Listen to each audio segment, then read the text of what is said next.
Estamos de volta no nosso canal Reflexão e Ação e meu nome é Adilson. Eu sou a Sônia, sejam todos bem-vindos ao nosso canal. Hoje meditaremos no Evangelho de Nosso Senhor Jesus Cristo, segundo São Mateus, capítulo 20, versículos 1 a 16a. Iniciemos, em nome do Pai, do Filho e do Espírito Santo. Amém. Amém. Vinde, Espírito Santo, enchei os corações dos vossos fiéis e acendei neles o fogo do vosso amor.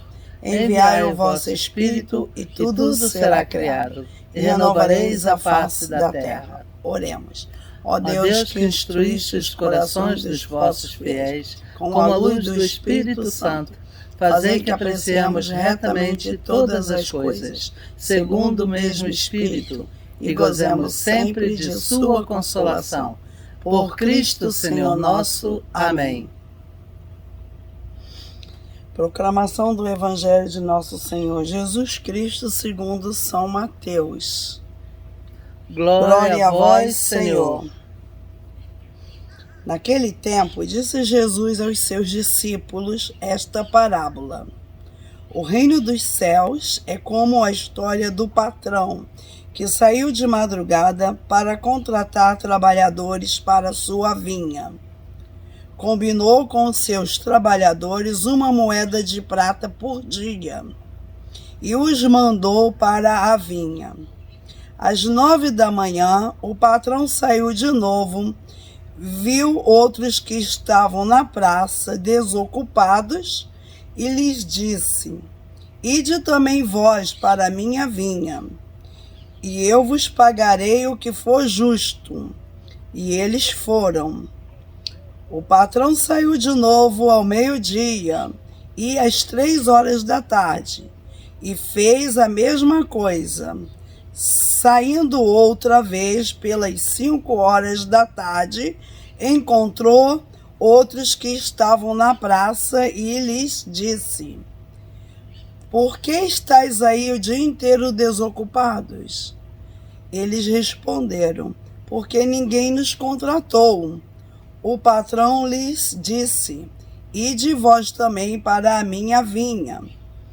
Quando chegou a tarde, o patrão disse ao administrador: Chama os trabalhadores e paga-lhes uma diária a todos, começando pelos últimos até os primeiros.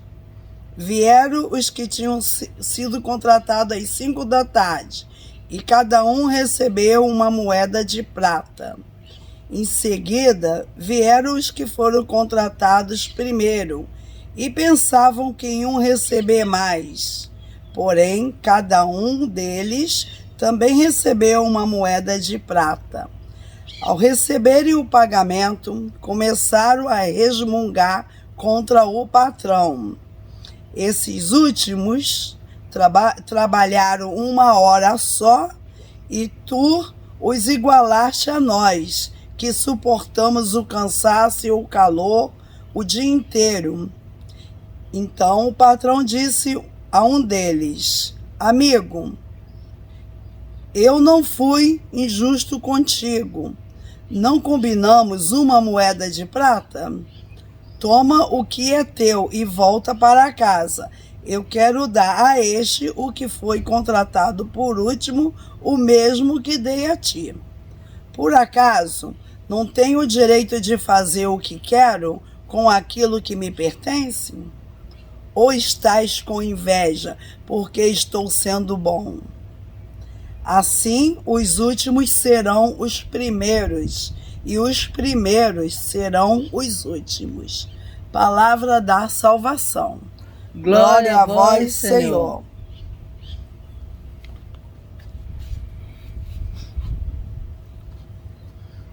Bom, ontem mesmo a gente tinha já mencionado um pouquinho sobre este evangelho, né? Foi. Engraçado que aos olhos do mundo parece que o patrão realmente cometeu uma injustiça, né? Mas existe um ensinamento profundo nisso, que nós podemos agora discutir. É bom refletir, né? Que nós podemos refletir sobre isso. Vamos pensar, Deus é justo. O prêmio para todos é igual. É igual. Não importa quanto tempo de convertido uma pessoa tem. Exatamente. A pessoa pode ter 40 anos que está trabalhando na vinha do Senhor, pode ter 10, pode ter 20. Então, quando chegar o tempo da pessoa prestar conta pelo seu trabalho executado, pela sua vida, então, quer dizer, não importa quantos anos a pessoa trabalhou, todos vão ter o mesmo salário, que é a vida eterna, que é viver na glória de Deus, sendo feliz para sempre. Exatamente, independentemente mesmo do tempo em que a pessoa está trabalhando. Alguém pode estar trabalhando apenas uma semana e vai ganhar o mesmo de quem está trabalhando há 40 anos na vinha do Senhor. É verdade. Porque Deus é justo e o reino de Deus é igual para todos. Quer dizer, é bom quanto mais tempo uma pessoa se dedica, mais tempo que ela vem tomando consciência, mais tempo que ela vem vivendo dignamente, né? Justamente na presença do Senhor. Exatamente, é uma grande oportunidade para a gente. Quanto mais cedo a gente começa, melhor, porque vai solidificando aqueles conhecimentos, aquela vivência espiritual com Jesus. Quanto mais essa vivência vai sendo solidificada, mais perto a gente vai chegando do reino de Deus. E mais a gente vai contribuir para o reino de Deus, né? Porque se você já está tantos anos trabalhando, né, na vinha do Senhor aqui nesse mundo, fazendo coisas, você vai ter mais oportunidade de ajudar mais pessoas. Quer dizer, quem trabalhou menos tempo, ele vai contribuir, mas ele não vai fazer tanto quanto alguém que fez, que já fez há muitos anos, né? Mas o que o Senhor fala aqui me chamou muita atenção, que ele falou assim: você por acaso está com inveja porque eu estou dando o mesmo para o outro que você está recebendo? Exatamente. E assim, inveja não é nada agradável aos olhos de Deus. A inveja é um dos 7 pecados capitais. É um pecado grave, porque pode levar a gente a cometer injustiça quando a gente sente inveja de alguém. Quando você sente inveja de alguém, a primeira reação é você querer diminuir aquela pessoa, é querer falar o contrário, porque se aquela pessoa está brilhando, está fazendo um trabalho muito bom, a inveja faz você levantar falso testemunho, caluniar. Então, por isso é bom evitar um dos pecados capitais, que é a inveja, e ele pode te levar a cometer os outros pecados capitais, né? Ele pode fazer isso. Então, quer dizer, inveja não é uma boa qualidade. É algo que a gente... Na realidade, nem é qualidade. É um defeito grave e é algo que a gente tem que tirar do nosso coração. Se você começar a sentir inveja de alguém, pede logo a Deus que tire aquilo de você imediatamente e veja a pessoa da melhor maneira que você puder ver. Né? Em vez de você sentir ciúme da pessoa, porque a inveja é uma questão de ciúme também. Você sente ciúme porque a pessoa está realizando aquilo que você gostaria de realizar. Está fazendo aquilo da maneira que você gostaria de fazer. Então, a inveja, assim, no fundo, você admira aquela pessoa, mas você é que gostaria de estar no lugar dela. Porque você sabe, se você sente inveja, é porque você sabe que aquela pessoa está fazendo bem feito e aquela pessoa está tendo os méritos pelo trabalho que ela está realizando. Ao invés de sentir inveja, você vai e tenta se formar, tenta você mesmo aprender e, quem sabe, emular aquilo que aquela pessoa está fazendo para que você também possa se tornar tão sucedido quanto essa pessoa. E aí, ao invés de que a inveja seja para você, na realidade, um incentivo, uma motivação para você querer melhorar, para você querer mudar de vida. Para você fazer assim, igual muitos, né? Como a gente sabe dessa passagem da vida de Santo Inácio de Loyola, quando ele Antes dele se fundar a Companhia de Jesus, ele era um cavaleiro, né, das cruzadas, foi ferido, ficou 1 mês no hospital de freira de perna para cima, pendurado. E lá ele queria ler romances, livros de heróis, e as freiras disseram: aqui só temos vida de santos. Aí ele falou: bom, já que não tem nada, me dá isso mesmo para ler. E foi aí que ele começou a ficar impressionado com o exemplo da vida que os santos levavam, e ele então falou assim que saiu de lá desejando ser um deles. Ele disse assim, que já que eles conseguiram ser santos, por que eu também não consigo? Vocês conseguiram, eu também vou conseguir. E é considerado assim um santo da força de vontade, muito determinado. No entanto, deixou assim um legado muito grande para nós, porque ele fundou a Companhia de Jesus. Ele realmente trabalhou contra a reforma protestante, porque os padres da ordem dele foram, né? Os missionários foram para vários países evangelizar. E então tem uma história muito bonita, mas ele viu, leu, conheceu a vida dos verdadeiros heróis do reino de Deus, que trabalhavam para o reino de Deus, e desejou ser um deles. Então é esse o sentimento que a gente deve ter com aquelas pessoas que fazem bem a sua parte nessa vida. Não é inveja. É admirá-los e imitá-los. E copiar, fazer o que eles estão fazendo, igual a gente vê que no mundo de hoje, profissionalmente, tem muita gente que acaba se tornando um profissional igual aos outros. Quando vê que tem alguém trabalhando numa determinada profissão e dando-se bem, então a pessoa fala: eu também vou fazer isso.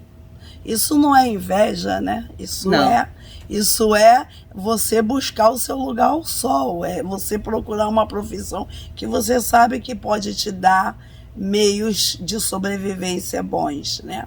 Exatamente. Mas, então, nesse evangelho, o Senhor fala muito claro. E uma outra coisa que o Senhor deixa para nós: olha, o Senhor sempre deixa para nós uma coisa muito marcante da personalidade dele. É que ele é justo, ele é muito direto no que ele fala, e ele é reto, ele é assim, já falei, é justo, mas é muito coerente nas suas decisões. Então, e muito determinado também. Ele não se intimida, porque ele sabe que algumas pessoas não vão gostar, vão protestar, vão resmungar, mas ele não deixa de fazer o que ele tem que fazer, porque alguém vai resmungar e não vai gostar, não. Ele é firme no propósito dele, e eu acho que, para mim, isso me ajuda muito. Eu acho que foi baseando muito nisso daí que eu venho formando a minha personalidade de ser uma pessoa forte, porque eu aprendo muito com Jesus nesse lado também. E você também, não é? De fato, é. Uhum. A gente aprende muito com as pessoas fortes a ser forte como elas são. Porque todas as pessoas fortes são muito admiradas. Muita gente gostaria de ser forte também e às vezes não sabe como. E como que eu venho aprender a ser uma pessoa forte? É quando eu vejo que uma pessoa que é forte de personalidade, que é determinada, ela não se intimida, ela não muda de opinião porque ela fica preocupada com o que os outros vão pensar. Não, ela continua firme naquilo que ela sabe que ela deve ser firme. Uhum. Ela não se intimida porque vai ser criticada, porque vai ser caluniada. Não, ela faz o que ela tem que fazer. Porque uma coisa que a gente aprende na vida é que você não tem controle com o que as pessoas pensam de você. Se você dá bom exemplo ou mau exemplo, de uma maneira ou de outra, alguém vai pensar alguma coisa de você. E a gente pode só ter controle nas nossas ações, nas nossas decisões, nas nossas determinações, mas controle no que o outro pensa você não tem. Não temos controle sobre o que o outro pensa sobre nós, mas temos controle sobre nós mesmos. Veja, na posição que Jesus conta essa parábola do patrão. Certamente, Jesus, quando estava contando essa parábola, ele já tinha toda a história feita para contar, e ele sabia que o final da história que ele ia contar, os primeiros contratados não iam achar justo que os últimos contratados, principalmente aqueles que trabalharam só 1 hora, recebessem a mesma moeda de prata, o mesmo salário.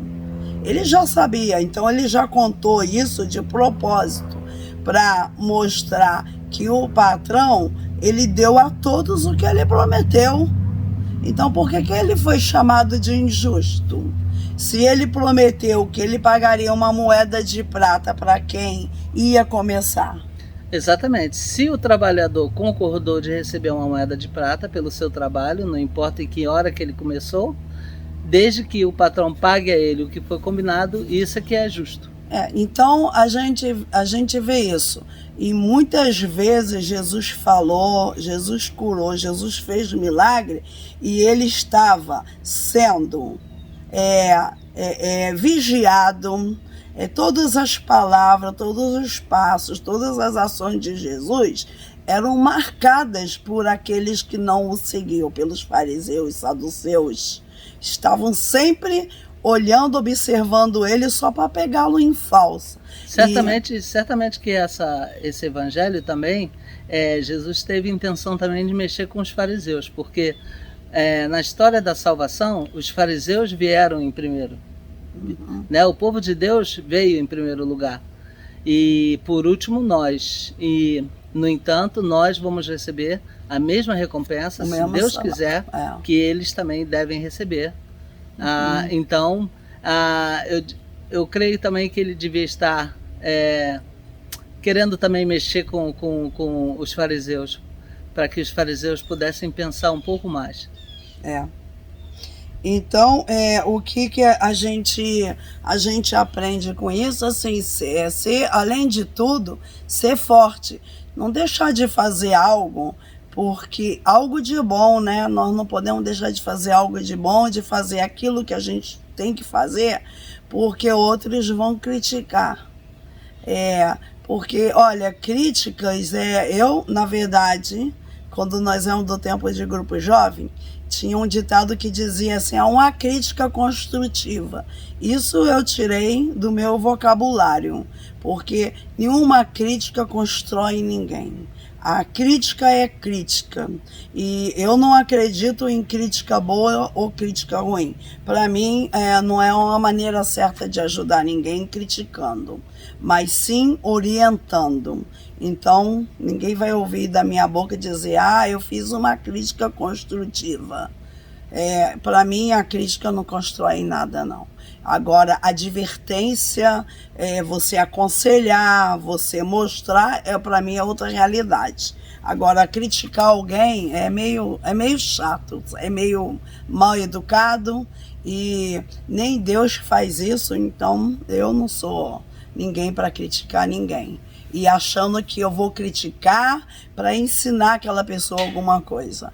Faz lembrar mesmo do esplendor da verdade, onde São João Paulo II diz que você não pode usar de um meio ruim para tirar um bem. Então, para mim, a crítica é um meio ruim. Então, Jesus fala bem claro que o salário é igual para todos. E a gente deve de respeitar isso. E se você combinou que aquele trabalho é aquele valor e pronto. Né? Tá bem? E eu não vou deixar mudar o meu caminho, deixar de fazer as minhas coisas porque alguém vai me criticar. E a gente sabe que, infelizmente, em trabalhos de comunidade, existe aqueles que não fazem nada e que criticam os outros, só ficam ali criticando. Então, e às vezes intimida quem quer fazer alguma coisa. Então, aproveitamos essa oportunidade para aconselhar. Se você tem um dom, quer colocar a serviço da comunidade, não deixe de fazer isso por causa de críticas. Porque muita gente, nós conhecemos, nós falamos de experiência, muita gente deixa de trabalhar em grupos, de se adicionar em certos grupos, porque vê as críticas acontecendo e ficam com medo de também ser criticado, e às vezes a pessoa ainda não está preparada para lidar com isso. Então a gente aconselha, cura isso, não deixe isso ser um impedimento para a sua vida de comunidade, para você colocar a serviço os seus dons na igreja. Exatamente, porque não deixe com que os seus dons sejam enterrados por causa da opinião dos outros. O mais importante é assim, a gente tem que formar bem a nossa opinião, ser justo, fazer as coisas certas, reconhecer quando erra, e sempre estar pronto para recomeçar, mas não desistir porque alguém vai te criticar. Às vezes, aquele mesmo que te elogia, te critica, entendeu? Então, a gente tem que formar bem a consciência para ter discernimento. E isso não ser uma pedra de tropeço, não ser algo que não te deixa seguir adiante.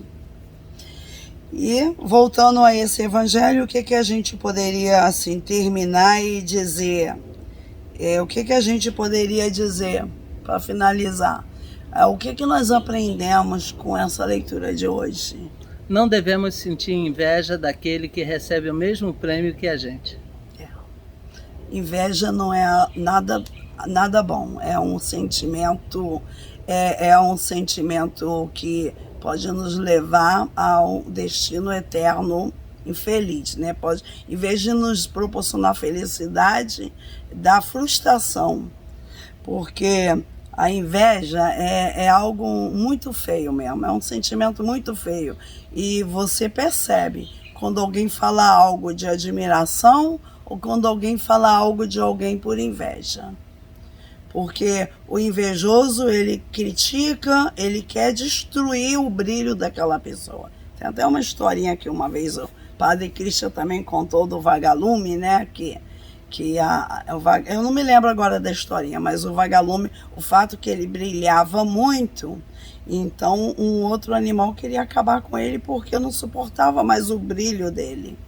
E é muito pelo contrário, é tão bom quando a gente vê pessoas brilhando na comunidade, quando a gente vê pessoas trabalhando, como nós falamos ontem, com alegria, né, se dedicando, tendo aquele prazer. Você vê alguém fazendo algo com prazer, alguém que fala bem, que lê bem, que canta bem, isso é algo gostoso que eleva a nossa alma.